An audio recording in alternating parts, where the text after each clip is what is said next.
Tervetuloa uuden videon pariin. Tänään käydään vähän läpi tämän uuden DJI FlyAppin 1.16.4. Niin tämmönen vanha ominaisuus, mikä on lisätty kans toiseen paikkaan, mikä on siinä mielessä hyvä, että jos just liikkuu dronen kanssa, niin saa päivitettyä ton kotipisteen, eli homepointin. Mutta siinä voi käydä vähän huonosti, kun jos akuvaraus vähenee ja drone päättää tulla kotia. Niin sit se voi olla jopa monen 100 metrin ja ehkä kilometrinkin päässä sitä alkuperäistä lähtöpistettä. Katsotaan nyt on vähän aikaa tässä kävely, niin mitä se tehdään. Siinä on tuossa näytössä, niin on toi missä on toi Land ja Return to Home, niin siinä on alla tää Update Home Point.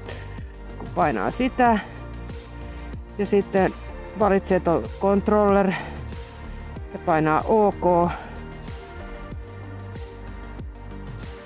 niin nyt se on päivittänyt ton Home Pointin, niin jos jotain on, niin se tulee nyt missä tää ohjain on. Elikkä minä nyt tällä hetkellä. Niin katsotaan miten tässä käy, niin kävellään vähän eteenpäin vielä.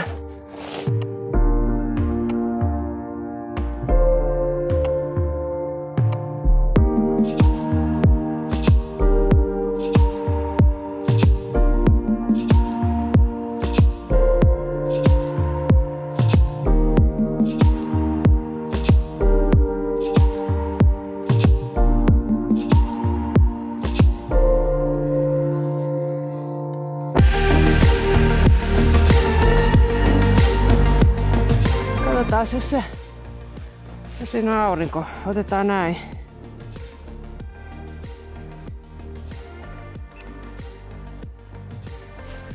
No niin, katsotaan lähteekö se perään nyt ja pysyykö se vai törmääkö se. Sitten tuolla ylhäällä taas päivitetään.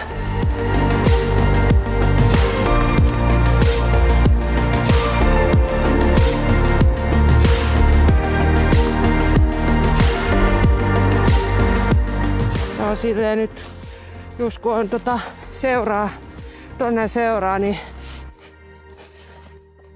katsotaan nyt tuolta se tulee. Niin tässä lennon aikana niin voi päivittää tämän homepointin ihan koko ajan. Kontrolleri ja OK.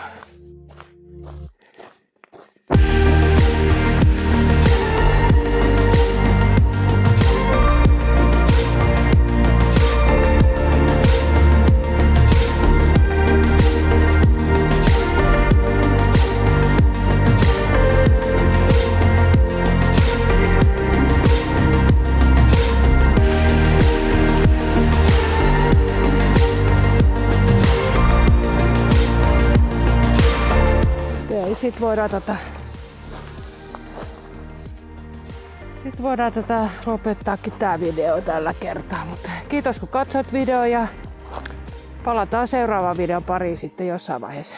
Kiva, kiitti, moi moi!